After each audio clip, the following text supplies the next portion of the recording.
Good evening and welcome to the March 13th regular meeting of the Eastchester Board of Fire Commissioners. We started the meeting tonight at 6:30, said the Pledge of Allegiance, went into executive session, and we just stepped out a few minutes ago. It's now about 7:17. We're going to start tonight's meeting with our treasurer's report from our treasurer, Jamie Hedstrom.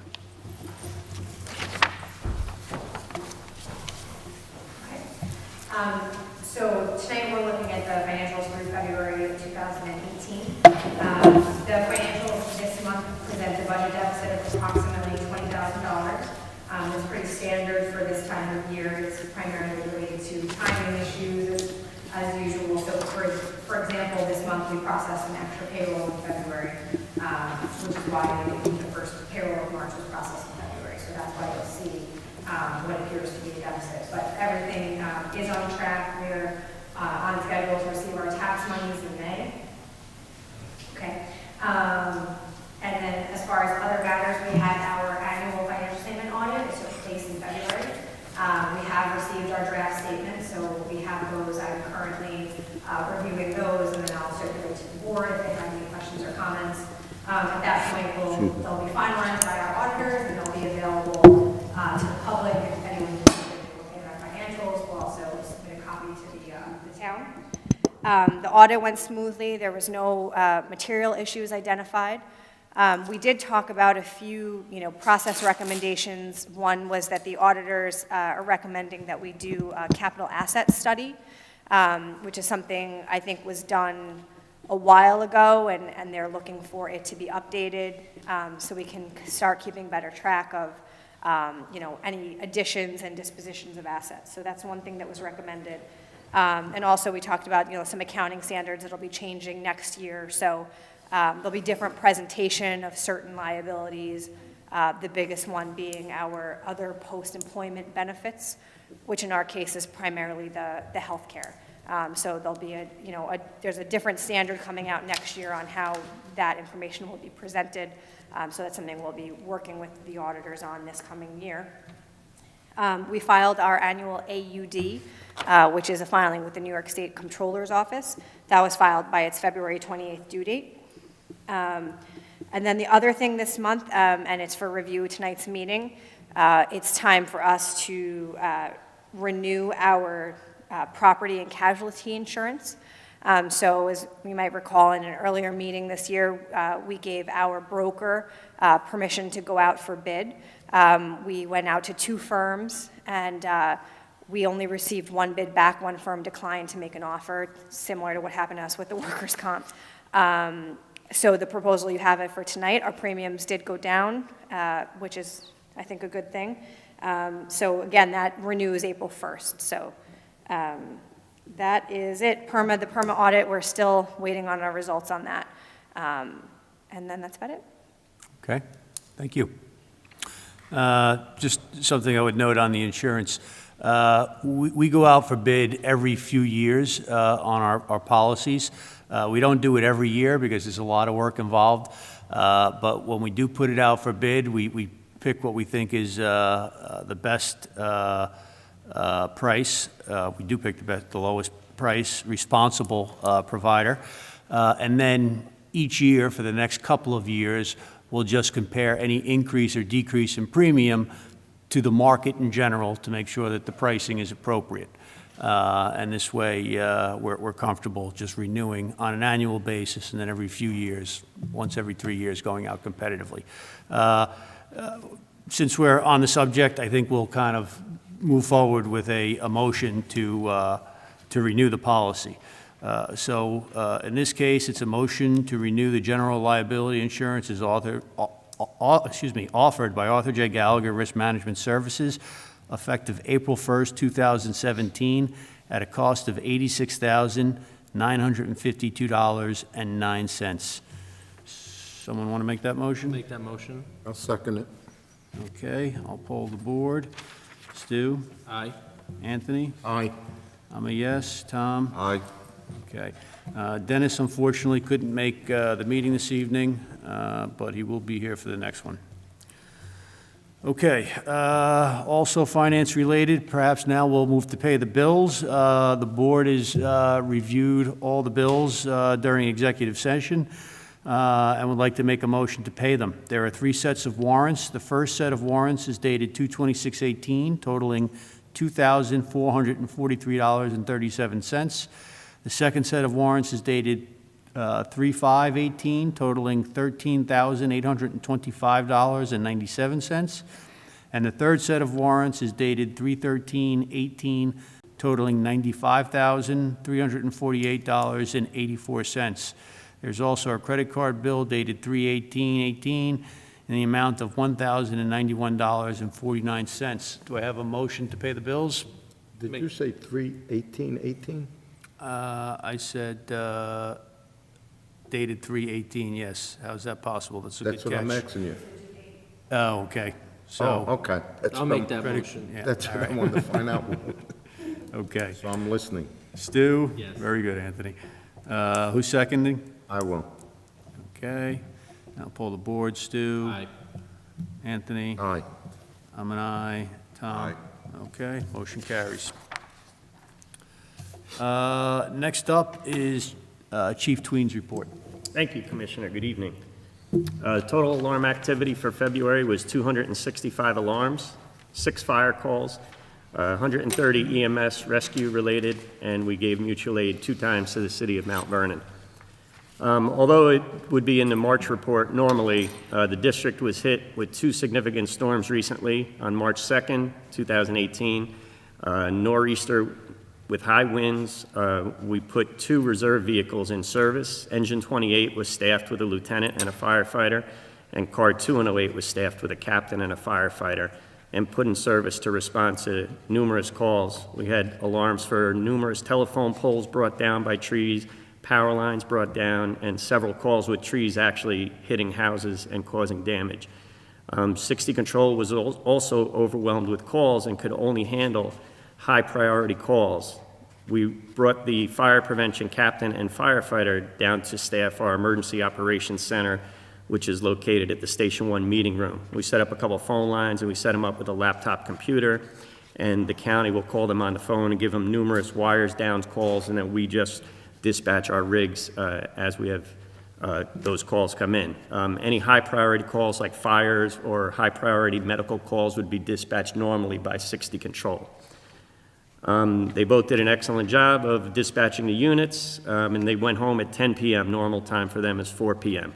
And then we took Car 208 off the road, and the captain and the firefighter were then dispatching the calls overnight until 8 a.m.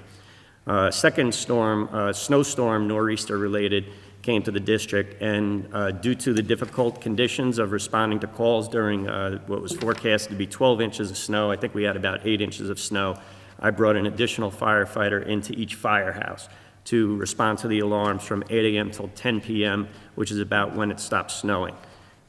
So those 2 significant storms, although they were in March, I figured I would mention them now since they affected a lot of people, a lot of residents in the district. The vehicle maintenance continues through the use of the outside vendor, and I'm happy to say that the firehouse maintenance, as of yesterday, is now being performed by maintenance mechanic Tim Dalton. He's hit the ground running. Yesterday he was able to get the truck and his office organized. Today he started actually working on doing repairs of things in the firehouse that we've just, minor things we've been putting to the side that we didn't outsource to electricians, plumbers, and people like that. I did notify the other candidates that were not chosen of the board's decision, so those phone calls were made. Last month you authorized me to purchase the snow tires for Car 2102. That's been completed and done. And last month, we finalized the engine specs, and you authorized me after a 30-day or 32-day grace period where we were required to do some legal requirements, notice of spending reserve funds. So as of April 1st, we should be signing the contract on the 3 pumpers. Fire prevention code enforcement activities continue with numerous plan reviews and inspections. The municity training that we signed on for took place, and the vendor's going to assist us designing a custom inspection form so they can be done digitally in the field on the iPads that we were able to get through the grant. The 3 probationary firefighters are going through the pre-employment screening, and should be starting the fire academy on this coming Monday. Captain Calby has been working with me on doing all the SOPs and all the requirements that we have to do the epinephrine, the Narcan, and albuterol program implementations. We hope to have that done by the end of March or early April at the very latest. The Westchester County Department of Health has been doing the Narcan training and issuing members Narcan kits for them to actually take home. We're going to have them on the rigs, but the training that they get, the Westchester County Health Department provides each member that takes the training with their own Narcan kit.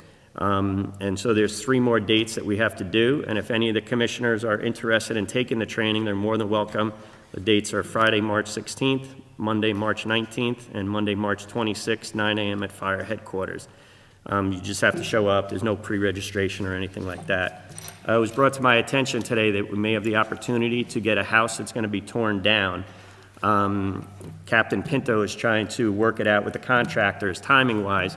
The only thing I would ask the commissioners to allow me to do is sometimes the property owners require a rider of liability insurance, which we have done when we did elevator and escalator training up at Borders Books in the North End. We had to provide the PEPIs, the landlord's insurance, just to say, to protect them from our guys should somebody get hurt. Our guys would be covered by our normal workers' comp because they would be on duty or in overtime as a training day. But this opportunity may go quickly. It may not be around next month. So I'm asking permission, if it's necessary, to get a rider on our insurance, which we've done several times in the past, to be able to contact the insurance company. And I don't know what it would cost. I would imagine, maybe $500, but maybe authorize me up to $1,000 for this rider for 2 days of training for the guys. If we can get this house, we can do fire training. We can't burn, but we can put the fake smoke in there. We can flow water in the house because it's going to be torn down. We can go up on the roof and cut the roof, break windows, break doors, all that kind of stuff that we don't normally get to train. But that may be a sticking point that we may need to provide liability insurance. Yeah, I don't have a problem with it. You have any problem? So I don't know if you want to set a dollar limit. I don't know what they would do. I would say maybe if you want to make it $2,000, I think it would be much less than that, but just to cover us, authorize me. Okay, to do I'll it. second it. up to $2,000, all right, Okay. to get the rider. So I think it would be a great training opportunity, and we have done it in the past. It's not, it's If not. I may, unheard of. Chief. Sure. How many firefighters would you expect to be there? We would probably offer Part it of as a this training day. So what we would do is merge 2 groups at a time, so we would be actually training at the house 2 times. So there could be up to 30 guys possibly each day. So, there could be up to 60 guys. We do offer the training days. Normally, we go up to the county because that's a better training facility. But if we have something right in town, we could do our training right in town as the training days. So I would hope, that as many of the members as possible would participate. So, Okay, good.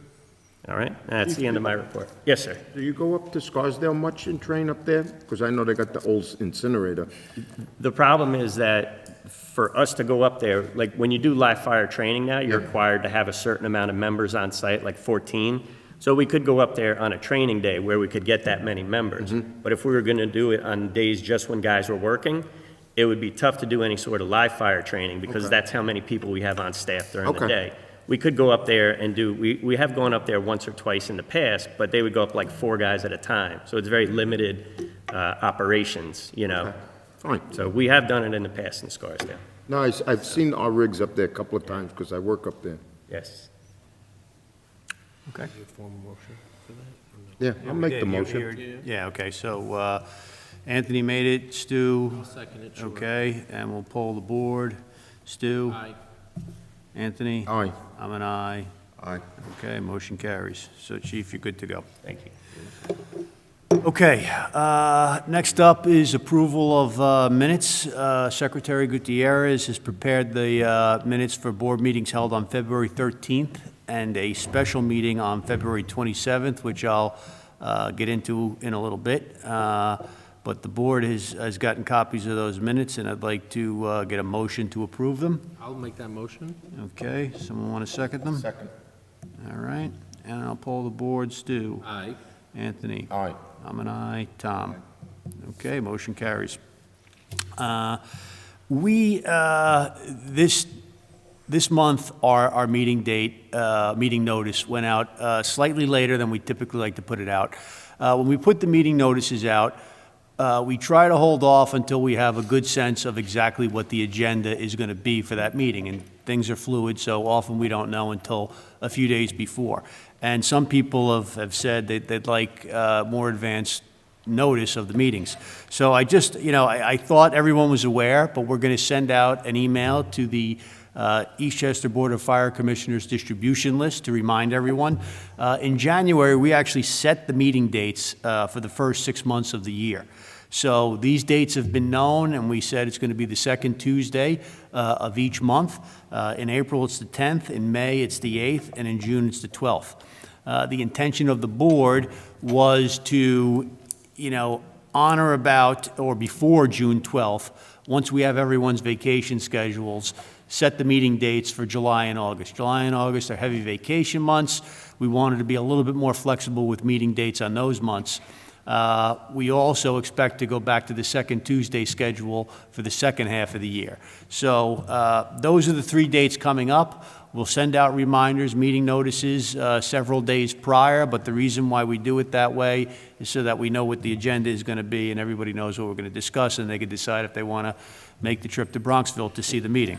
And I also expect that on or before June 12th, we'll also announce the dates for the second half of the year. So just wanted to make everyone aware of that.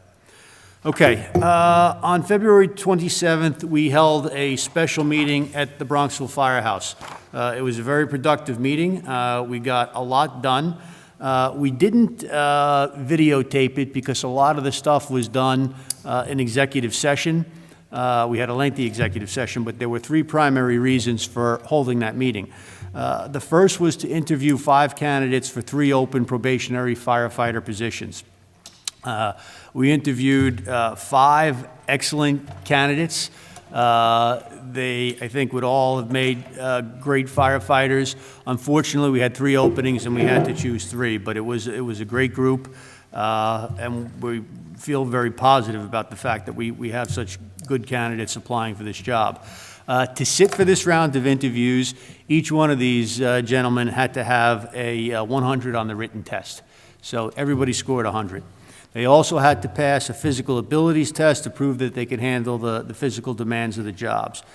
The other thing that is, somewhat unique to our district, other districts do it, but not a lot, is that every one of these applicants had to be an Eastchester resident at the time that they took the test, and they have to be an Eastchester resident at the time that they start the job. We've had some discussion before in the past of whether or not we should have this residency requirement. This is my second round of hiring since I've been on the board, and I will say that I feel like we haven't had a shortage of highly qualified candidates to interview for these positions. So I don't necessarily see a need to broaden it and make it countywide, but I just, wanted to let people know, if you're not aware, that in Eastchester, we have a residence requirement to apply for the job.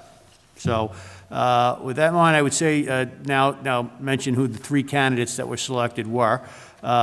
John Martin, Michael O'Leary, and Anthony Rossini. So each one of these guys bring diverse skill sets, EMT, mechanical backgrounds. One was a police officer, really, strong skills that I think are going to serve them well in this job. And just, like I said, really strong candidates altogether. They're going to begin a 17-week training program on March 19th here in Westchester County, and hopefully will be online and active firefighters towards the end of July, right?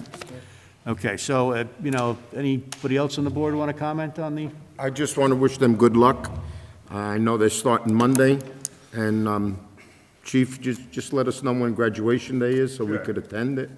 Hopefully, they'll all come out with flying colors, and I'm really glad that we got 3 new guys from town. Okay, great. Another reason we met was to vote on the purchase of 3 new Pierce Enforcer pumper fire trucks. The chief and the leadership have worked pretty hard on builds for 3 new trucks. We had a spec sheet that was dated February 7, 2018. We purchased the vehicles. They're Pierce trucks, but the dealer is actually Firematic Supply Company in East Yaphank, New York. The total cost of the rigs was $1,779,936.10. We authorized the purchase. The purchase has not been executed, and I'll explain that in a second. The district intends to pay for the trucks with cash on hand from our house and apparatus account.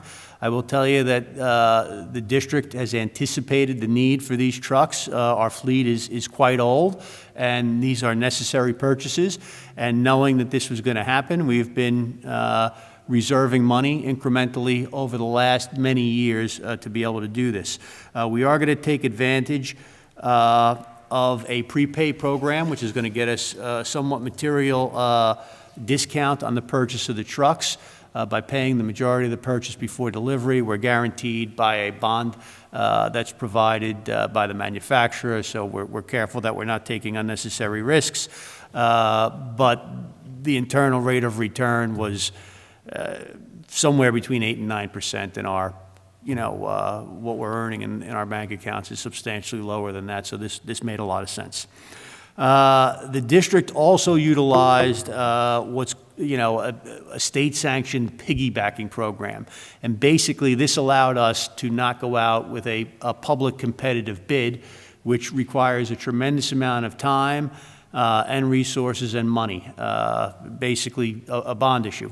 The way the piggybacking program works is that we're allowed to piggyback another government entity that has purchased a similar or identical rig in a competitive fashion and just pay the same price that they paid. There are buying consortiums that allow us to do this. The one that we used is called the HGAC Buy Program, Houston-Galveston Area Consortium. We have a good sense of where these things have traded competitively. The pricing we felt was right, the discounting. So we did our homework on this, and kudos to the chief and the leadership on the build and researching some of the economics around this. In order for the board to purchase these, we needed to pass what is called a permissive referendum, which basically is just a notice to the public letting them know that we plan on taking the $1.79 million out of our house and apparatus reserve account and purchase these vehicles. We took out a legal notice in the paper that runs for 30 days. Once the 30-day period is complete, then at that point, we're free to kind of make the purchase and spend that money. So, as I said, we authorized the chief to execute that contract.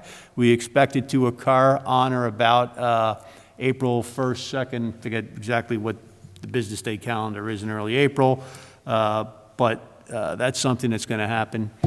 And I guess, again, I would open up if anyone on the board has anything they'd like to add to that, or the chief for that matter as well. Was that the meeting that you hired the maintenance person as well? Yeah, I'm going to get into that Okay, next. sorry. Yeah. Yeah, the prepay was 90% prepay. There's 10% held in reserve in case there's any issues, so. But again, we have a performance bond requirement, so that would protect us. Good. Excellent. Okay, so the third thing we did at that meeting was to hire a maintenance mechanic. Unfortunately, our last maintenance mechanic died. Vinny Spadaro, I believe Anthony is going to mention something in a bit about Vinny. But the position has been vacant since. We've spent a fair amount of time interviewing, looking for the right candidate to fill the position, and we finally found him. As the chief mentioned, we hired Tim Dalton. Tim is a longtime Eastchester resident. Excuse me. He previously managed the Beverage Mart on Route 22, where he was responsible for the facilities and securities maintenance and management, and he also was responsible for the general management responsibilities of the business. Tim is also a lifelong Eastchester resident, a graduate of Eastchester High School, and he started, as the chief mentioned yesterday. We had posted the job description for this, and it's available in our minutes, and, but basically, it's a general maintenance position. He's going to be responsible for painting, masonry work, cleaning gutters, plowing, just the general maintenance and upkeep of our 5 firehouses. The terms of his employment are as follows. The position carries a salary of $62,400. It is New York State Retirement System eligible. It has health care insurance per NYSHIP rules and requirements with a 10% employee contribution rate. It has 6 paid holidays. There are 5 sick days. There is no sick leave incentive. The hours are Monday through Friday, 8 to 4 with a half-hour lunch break. No longevity, 3 personal days, 2 weeks vacation. Overtime is required by law, and dental coverage provided by the local 916 dental plan, which by the terms of our CBA, the district can put, I believe, up to 3 of our employees on the dental plan. So Tim will be eligible for that if he so chooses. Anybody want to comment on that hire, or? We think Tim's going to be great, so, and we need him. Our, Plenty to do. yeah, there's plenty to do. Okay, next up, discussion of Chester Heights renovation. On Monday, March 5th, we held the walkthrough. There were 6 firms that showed up that were interested in bidding. One of the guys that didn't, there was one other bidder who didn't show up, but has been to the building previously, is scheduled to do one. He just couldn't make that date. I think it's a good group of contractors. Some of them are known to us and are certainly capable of doing the work. The bid due date for that project is March 23rd. So we'll stay tuned for that, but the way that'll work is that bids are due at 11 a.m. on the 23rd. We'll open them and read them publicly at headquarters that day, and then we'll disseminate the information to the board, who will kind of figure out how we want to proceed. We're responsible for choosing the lowest responsible bidder, and I would emphasize responsible in that. It has to be somebody who's experienced and capable of doing the work. And hopefully we'll have a decision at our April meeting on who we've hired to do that work. And the target date of starting is going to be sometime in late April, early May. And that was basically what we covered at that meeting. Like I said, it was very productive. We got a lot accomplished, and as it seems often happens in those when they're isolated to just a few things. I guess now I'll open it up to public comments if anyone wants to speak. 916, would you guys like to make any comments? No report or complaints. Okay, that's good. Good. And now I'll open it up to board comments. Yeah, sure. I just wanted to just kind of comment on what Peter just went through, which has been fantastic. And just to reiterate, I think in the last 6 months or so, we've really hit our stride in getting a lot of projects done for the district.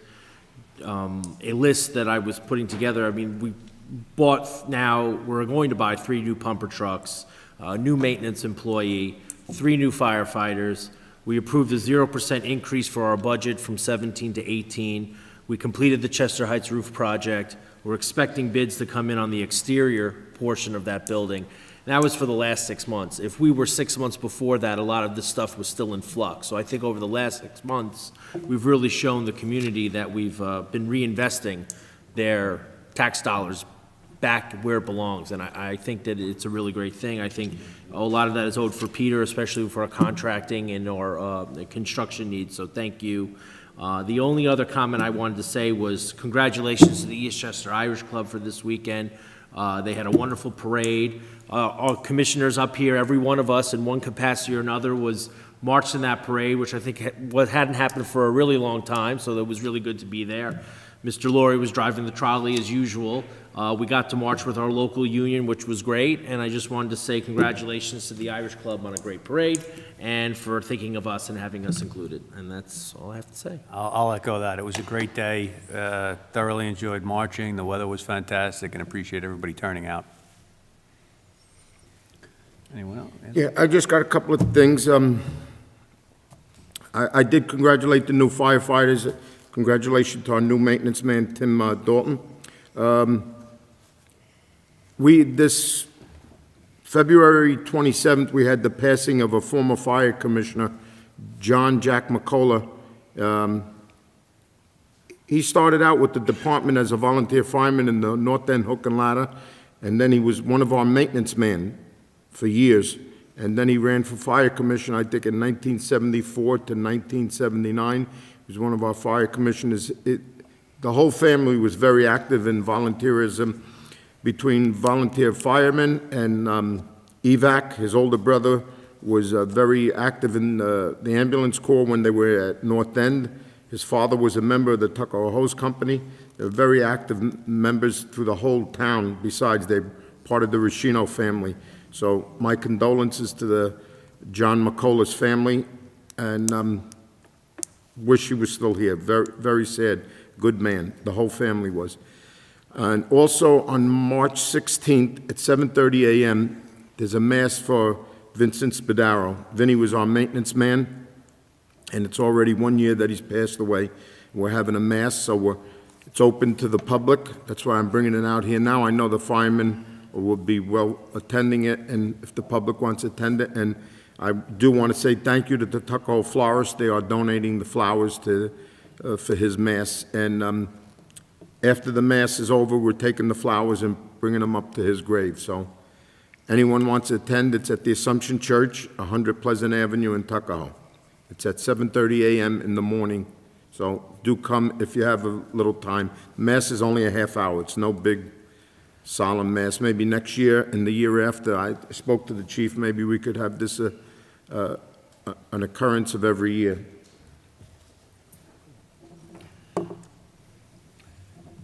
Anyone else? Okay, then do I have a motion to adjourn the meeting? Open it to the public. Oh, we did, but we can reopen it if anyone from the public like to speak? I'll make a motion to adjourn. Okay. Stu, second. Second. Anthony, and the time is 7:47. Call the board. Stu? Aye. Anthony? Aye. I'm an aye. Tom? Aye. Motion carries. We're adjourned. I thought you...